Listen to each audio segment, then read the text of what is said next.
Okay, welcome back. So, at the time of recording, I released the video on animacy a couple of days ago.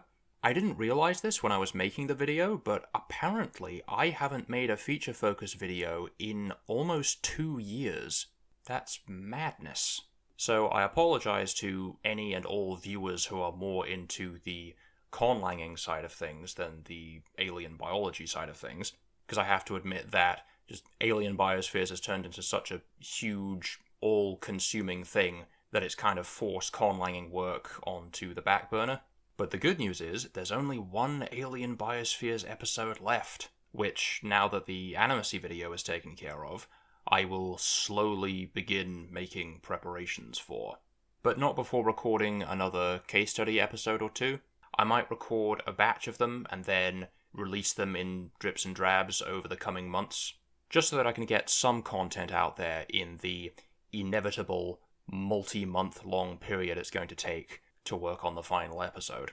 So in the meantime, thank you once again to all of the patrons for empowering me to endure through the vast gulfs of time required to assemble such unreasonably long videos. And for now, back we go to Tak Vermeer. So, right off the bat, I'm going to confess that I have done a fair bit of work off-air, just because it felt like, in order to actually progress, it kind of demanded that I make some decisions about how exactly I want participles to work. And after spending 3 or 4 straight days thinking about it, I am thrilled to tell you that I still don't really know what I'm doing. But it's okay, because I have made some significant progress, I think. So if you recall, the core issue that I was struggling with was that I didn't know if I wanted to treat participles as behaving like other adjectives, as in behaving like nouns, or, since they're by definition derived from verbs, if I wanted participles to behave in a more verb-like manner. And after thinking about it some more and doing a bit more research, it does seem to be the case that in languages that have something that can be identified as a specific form for a participle, that participle will behave in pretty much the same way as other adjectives. So it seems to me that the noun-like route is possibly the more likely option, even though it makes less sense to me, because it just seems so much more intuitive to use a verb like, a verb. It seems so much easier to just treat the thing as a relative clause. But apparently having verbal adjectives that behave like nouns is a lot more cross-linguistically common than I would have thought. Now, in terms of how we get noun-like participles, pretty straightforward, I think. All we need is a word that means something like one, or thing, or action, something along those lines. Some really simple, just dummy noun. And then that could just get stuck onto the end of a verb root. So if you had a verb like just see, the word one gets stuck on the end, and you get a seeing one, or a sight, or an instance of seeing. So that'll act to partially sort of nominalize it. And with the way our adjectives work, we could totally use that on its own as an independent noun. Or we could then use that to modify some other noun, like man, and then the word one would need to agree with man in case, number, and gender, and you'd get a meaning of like a seeing man, or a man who sees. So that's simple enough, but something interesting emerges if and when the verb has an object. So if it's like a dog seeing man, the man who sees a dog, the question is, what case does the dog get marked with? Because one possibility is that when the verb phrase gets turned into this participle, all of the arguments of that verb phrase retain whatever case they're usually marked in. So dog in this case would be in the accusative, the man who is seeing the dog, which means that when the genitive takes over the role of the accusative in all converb phrases, which because of the way the auxiliaries work means basically all phrases, that means that in these participles, the dog would be marked with the old accusative case, which by the modern era has become the locative. I do quite like that, because we've got the same situation with the imperatives, because the imperative is the only form of the verb that does not get associated with an auxiliary, and because the auxiliaries were never involved, the genitive was never used to mark the object. So it's already a rule in this language that when you use the imperative, the object has to be in the locative. So basically the same thing would apply to participles as well, which is fun. I do like that. However, I do think it's actually more likely and just more consistent with what we've been doing to say that if the verb has indeed been nominalized by this participle marker, then just like with the converbs, if the possessor of the verbal noun is interpreted as the object, so the seeing of the dog man, the sight of the dog, that's a little bit less interesting because that means that these participle phrases are just going to be marked in pretty much the same way as other verb phrases. Whereas that would not be the case if we used the verb-like participle strategy. If participles just descend from relativized verbs before the auxiliary constructions became mandatory, like is the case with our possessive classifiers here, then since there's no auxiliary and no nominalization, then the object would just keep the same marking that it had previously, which is the accusative. Like, maybe we could justify these noun-like participles behaving like that too, but it just feels safer to go with the genitive option. I'm going to keep on thinking about that. But the other thing we have to consider is that this strategy, of just using a word that just means one or something, that works fine and good for a present tense or sort of generic participle, but lots of languages have participles for different tenses and moods and other such things. Like the Indo-European languages have inherited a whole bunch of different participular endings from Proto-Indo-European. Like Latin has, I think, 4 different participles. There's a present active, a past passive, a future active, and future passive, which is also the gerundive, which is used to mark obligation and other things. It's complicated. And I read a paper a while ago about how apparently in Hittite, what was the active participle in the other branch of the Indo-European language family became a sort of passive marker, or is it some way associated with a middle voice? I can't remember now. The point is, it's all very confusing.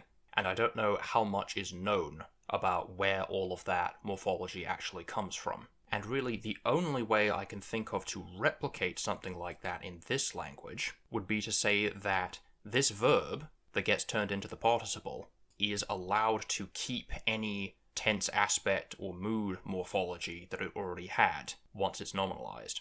So let's just say that the verb phrase was, he will see the dog. So it had a future marker on it, then it gets turned into a participle, so we get the will see the dog man, the man who will see the dog. And in fact, it occurred to me, this form that we're using for the potential, or the subjunctive, or whatever it actually is, for the auxiliaries, we had said it might have evolved from an old future strategy. So we could say that this very same affix also appears on lexical verbs when being used as a future participle. And for the past tense, we did say that the method of marking the past tense on the auxiliary was reduplication, which I definitely don't want to do for other verbs, because that means we would have to go through and make like a short stem and a reduplicated stem for every single verb in the language, just in the off chance that it might get used as a past participle. Definitely not going to be worth it. But I do not think it's outside the realms of possibility to say that the reduplication strategy for the perfect was only present in the copulae, because after all the copulae are prone to be very irregular and to preserve strategies that have been lost elsewhere in the language. So maybe at one point in the past, reduplication was just the standard way of marking the perfect aspect. But then later on, some more regular past ending was added. That was the standard perfect tense for all non-copular verbs, which then, once the copulae became mandatory in these auxiliary constructions, that past tense marker would have just been ditched, except, potentially, in these participle forms. So if that rationale makes sense, then we could justify having a past, a future, and a present participle. Or, alternatively, we could actually mix and match strategies. We could say that this strategy of nominalizing the verb and then placing the object in the genitive is only the case for the standard sort of present or tenseless participle, whereas then we could use our relativized verb strategy for other tenses. If you want to convey more specific tense aspect mood information, then you can just use a relativized verb. And it's at this point that I have to question whether or not all of this is even worth it, because we could theoretically get away with all of this with just standard relative clause constructions. and I still don't really know. But, one way or the other, I do think having this strategy of using one or thing or action or what have you to turn the verb into a noun will be quite useful. I think we're safe in saying that the language is going to have this, at least as an option. So I was thinking about this over the past couple of days, and I decided to try and come up with a phonological form off air, just because it's not exactly riveting entertainment for me to just sort of sit here and play around with different sounds until I get something I like. And I'm very glad I did that because it took flipping ages for me to find a form that I liked.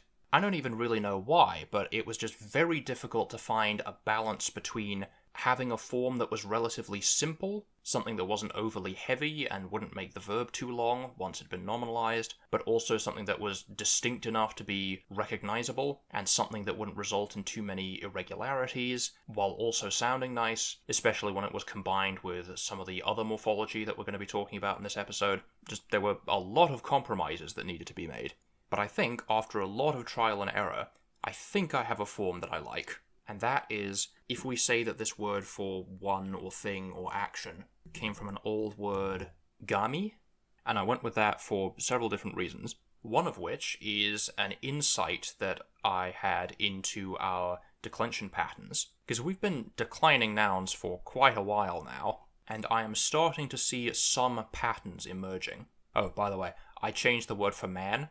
It used to just be ollo, but I decided that I wanted to give it an initial consonant, which I couldn't really do beforehand because the lowering there was triggered by a pharyngeal, which meant that if I wanted it to have an initial consonant, I needed to add another syllable on the front, which just felt too long. But now that we have adjectives, we can just get rid of the pharyngeal and just pretend that this is an adjective T, which would do the job of lowering for us. So we've gone from ollo to tollo. But anyway, as I say, I've noticed a pattern emerging. So to go on a minor tangent, we've got our three genders. We've got human, animate, and inanimate. And in terms of the phonology of the stem, there are 4 different major possibilities. There are actually a lot more than that, but just for the sake of simplicity, we're going to focus on 4 of them.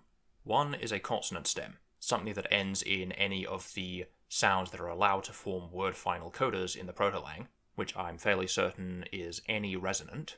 And then the other 3 possibilities are just our 3 vowels. A stem, the I stem, and a U stem.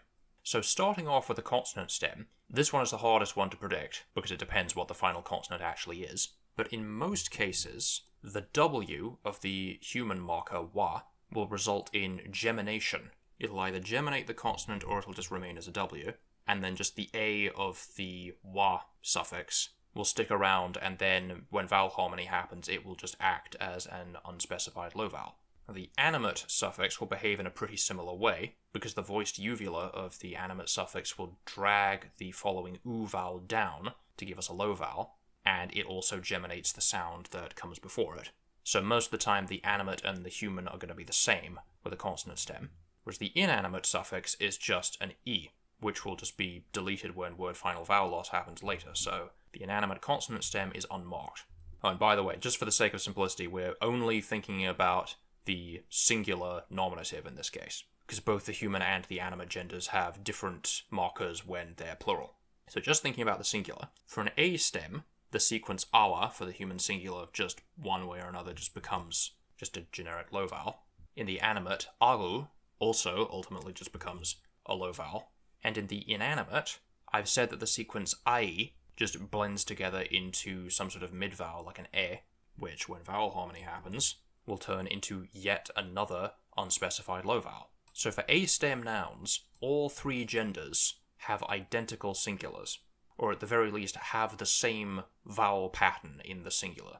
And that's fine, I don't think that's a problem. But then for the I-stem, the ending iwa eventually turns into an e, a high front rounded vowel, which then when vowel harmony happens, the fronting is determined by the other vowels in the stem, so it becomes an unspecified high vowel. In the animate, the uvula lowers the following u into io, which then fuses into an e, which then gets leveled by vowel harmony into just another unspecified low vowel. And then in the inanimate, the vowel for the inanimate marker is already e, so that would merge with the e in the stem and just become e, the neutral vowel. So for the I stem, all 3 of the genders have different marking.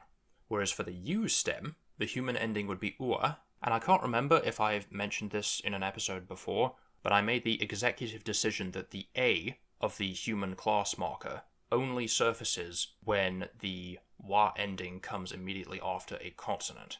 Just is kind of a weak A that can just be dropped if need be.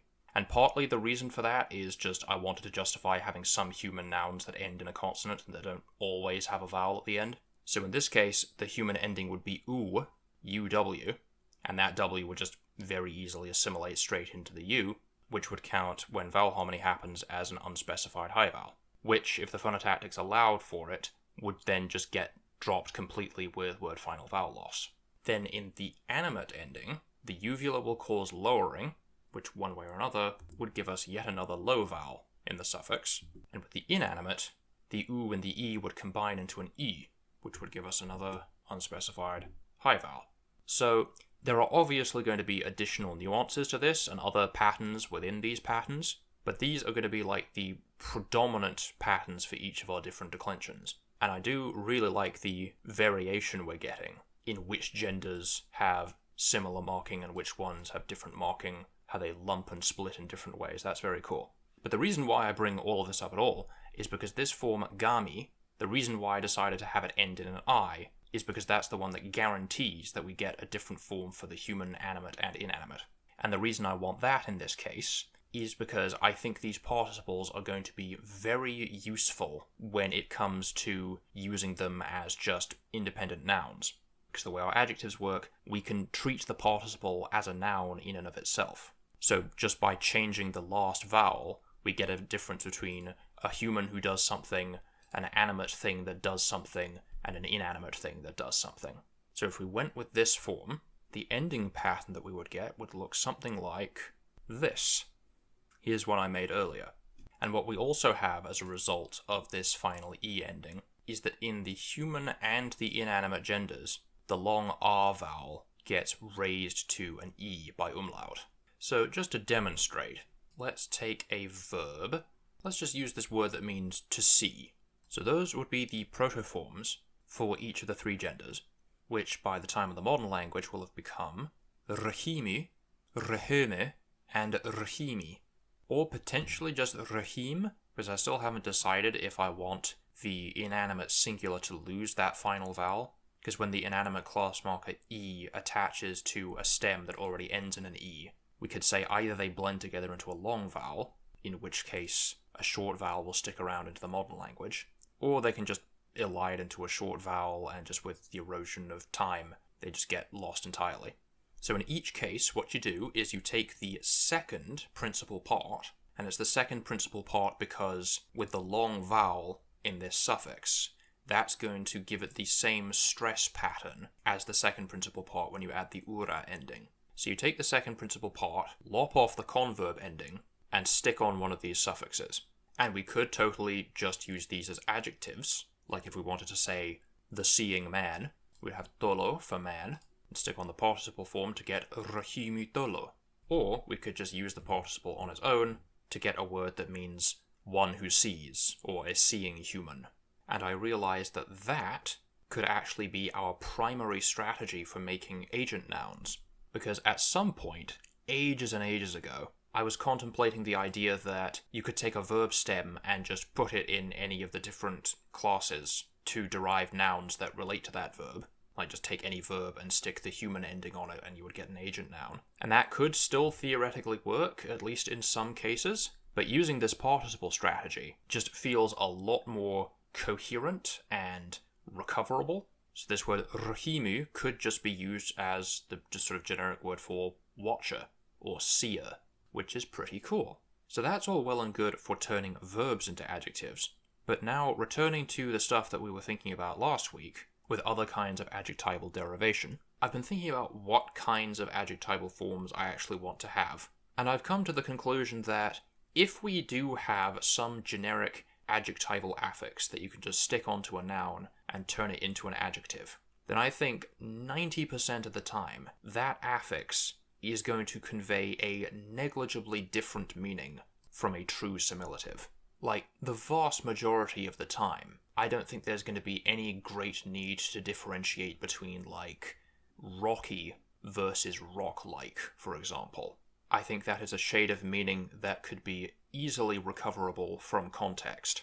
But, that being said, if any situation ever did arise where, for whatever reason, you really wanted to specify that this thing is not simply rocky, but it is rock-like, then we could have a specific similative suffix, and yes, I think the way that that could be done is using the verb that gave rise to this unker postposition and just sticking it in the participle form. So it's literally the thing that acts like such and such. So it's pretty transparent in that way. And we can do exactly the same thing with the privative. Just take the old verb that means to lack, and just stick it in the participle. The lacking thing.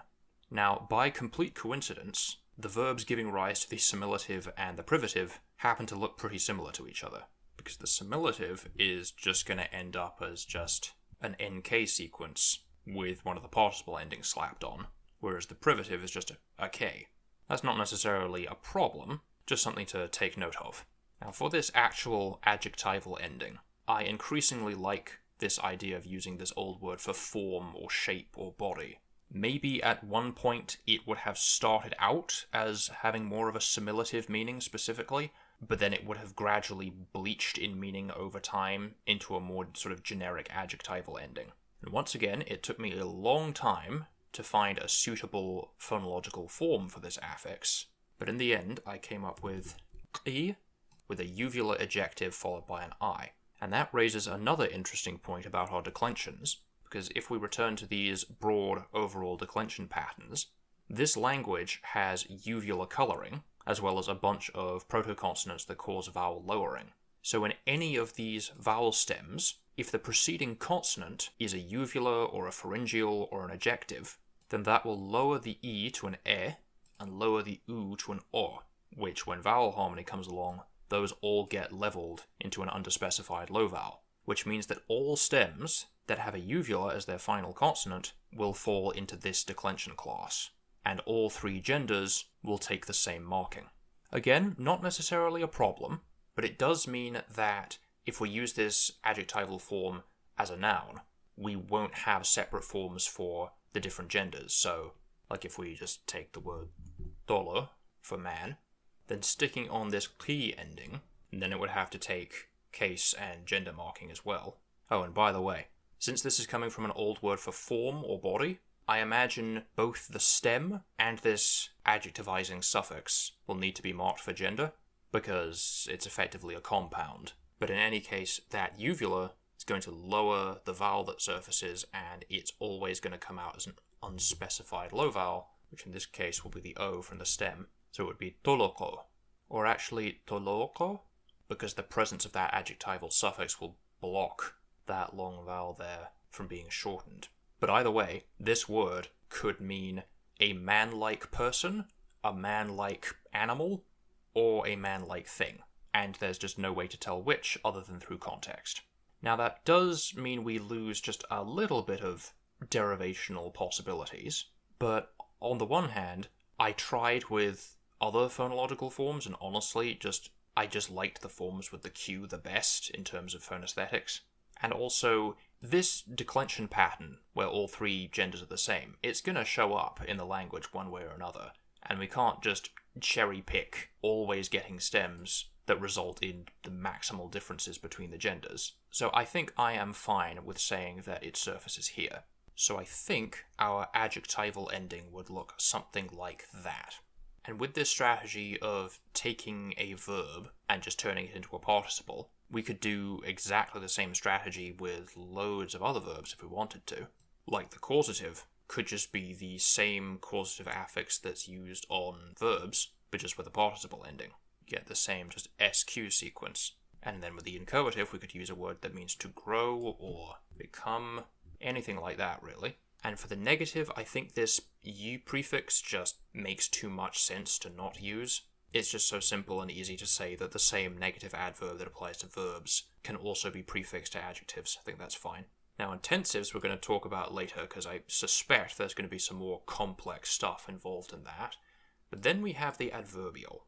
And I mentioned last time about this idea that I had, that the adverbial ending comes from an old word for with. which is also what gives rise to the modern conjunction and. And last time I asked the question about if the word for and comes from a word that means with, does that mean that the word and will necessarily apply case marking, since it comes from a postposition?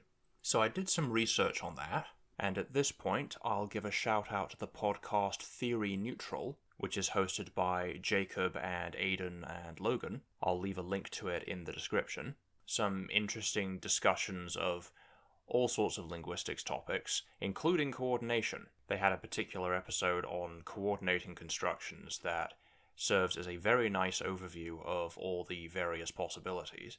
And while we're on the topic of podcasts, I'll go on a brief tangent to say that I was recently on an episode of Conlangery, which was really cool because Conlangery was one of the most useful resources for me when I was starting out with conlanging.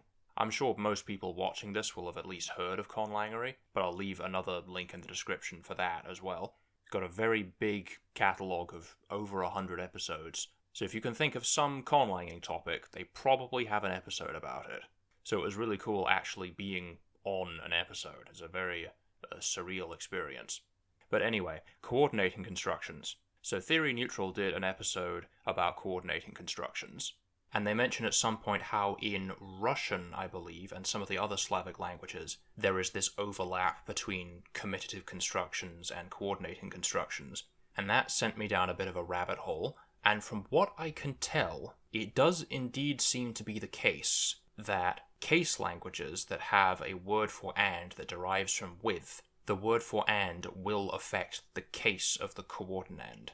Now, that is interesting, but it's not exactly what I had in mind when I came up with this idea, so I'm not actually sure if I'm still going to go with that. But even if the word and doesn't come from the word for with, then we can still use the word with to generate this adverbial ending. And we can decide how much that actually overlaps with coordinating constructions later. But in the meantime, for this adverbial ending, I was thinking of giving it the protoform da, or something similar, because this adverbial suffix is in the unique position of not having to take any case marking, because it's an adverb.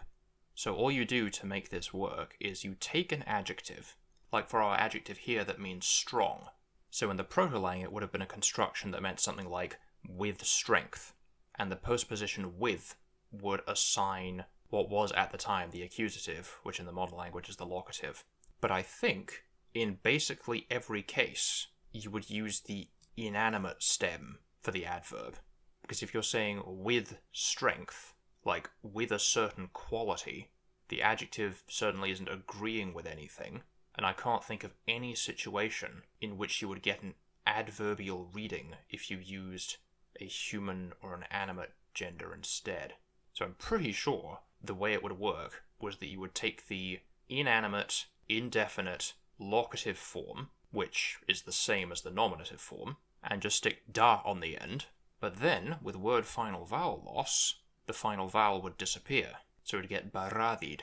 Or actually, because the stem for this adjective is d, so it would be like baradida.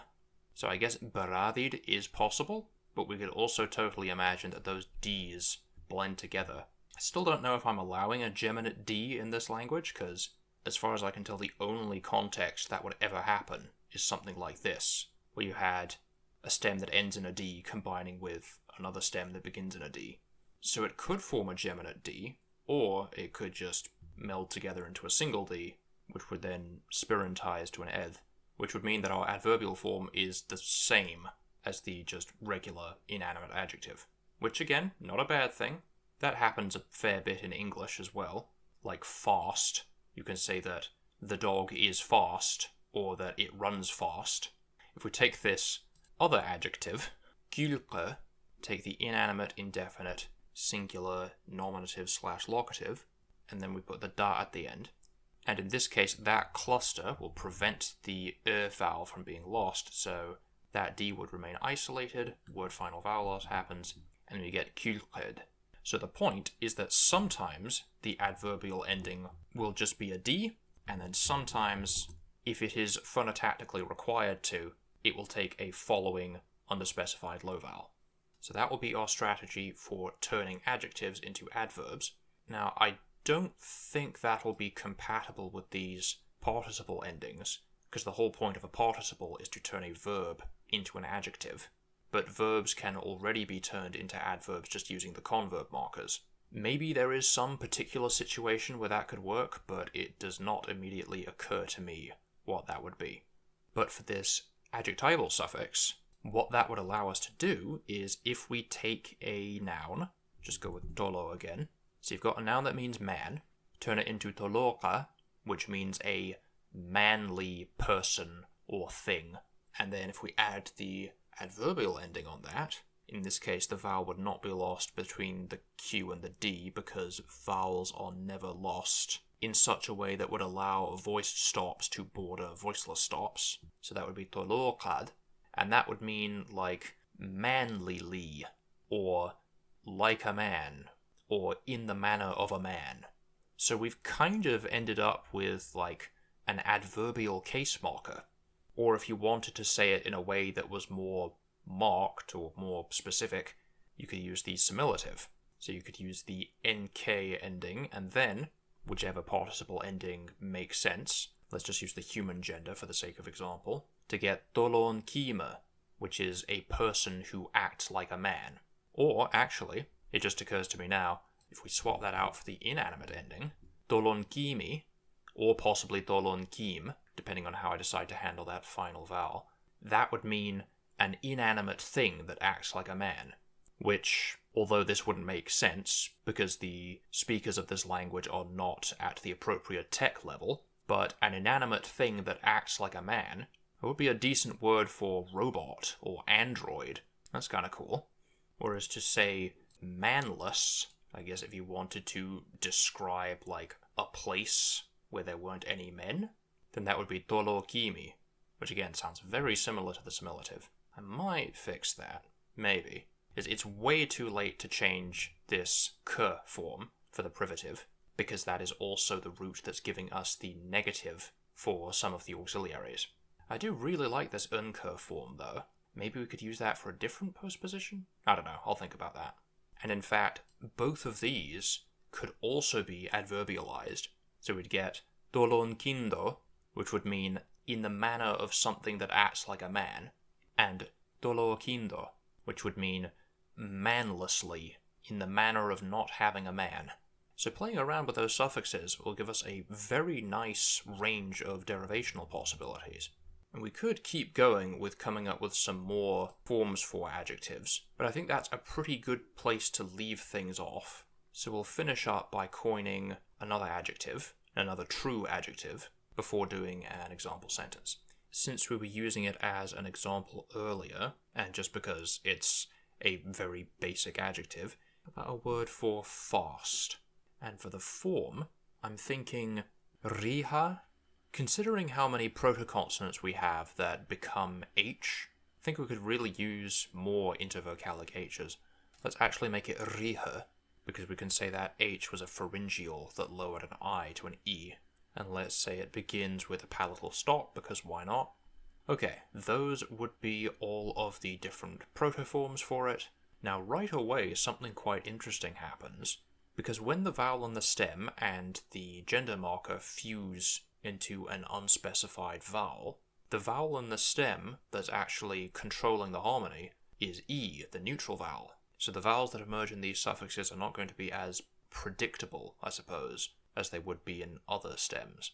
So the predominant difference that we get without the influence of a non-neutral vowel in the stem is that there is no rounding in the inanimate, other than in the dative. But notice how, since we used a stem with a pharyngeal, we ended up with this pattern where, ostensibly, the vowel should be identical for all three genders, but because of the neutral vowel, it isn't, at least in the inanimate. Whereas see how the human singular and dual is the same as the animate singular and dual. So now, let's take all of that and make an example sentence.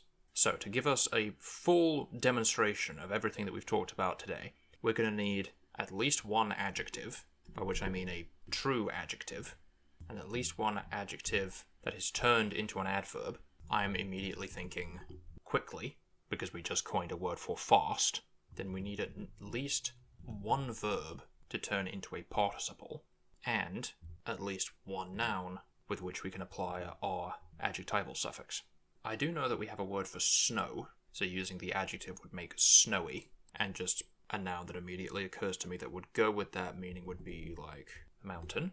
I also want an adjectivized noun that is then appended with the adverbial suffix, just because I think that's a cool meaning. And I'd like this participle to be used as an agent noun, but I'd also like to have a participle that's being used as a proper adjective. What's a good verb to turn into an agent noun? Could use to eat as a participle, and then use noun incorporation to specify what's being eaten, like grass, for example. So we could have grass eating. What's eating the grass? Why, a cow, of course. We still need an agent noun.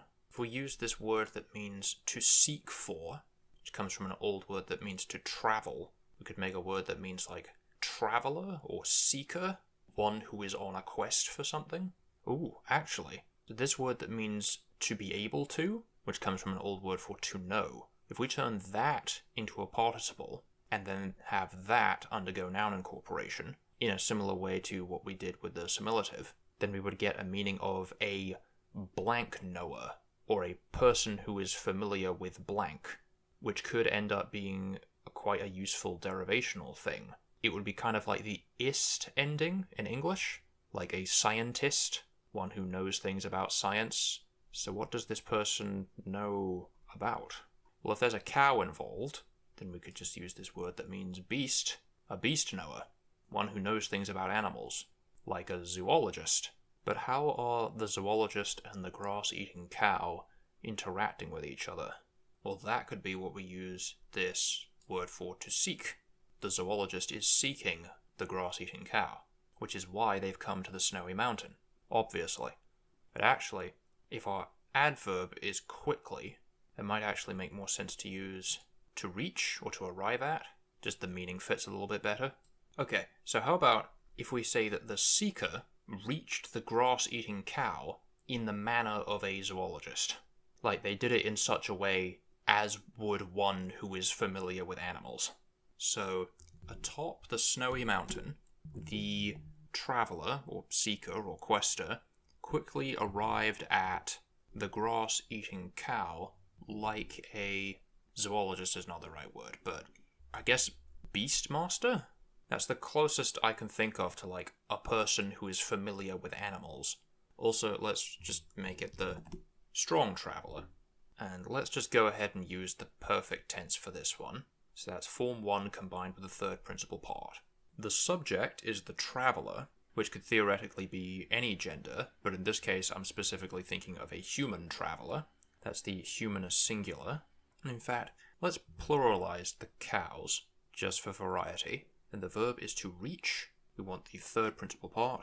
Okay, the subject is the strong traveller.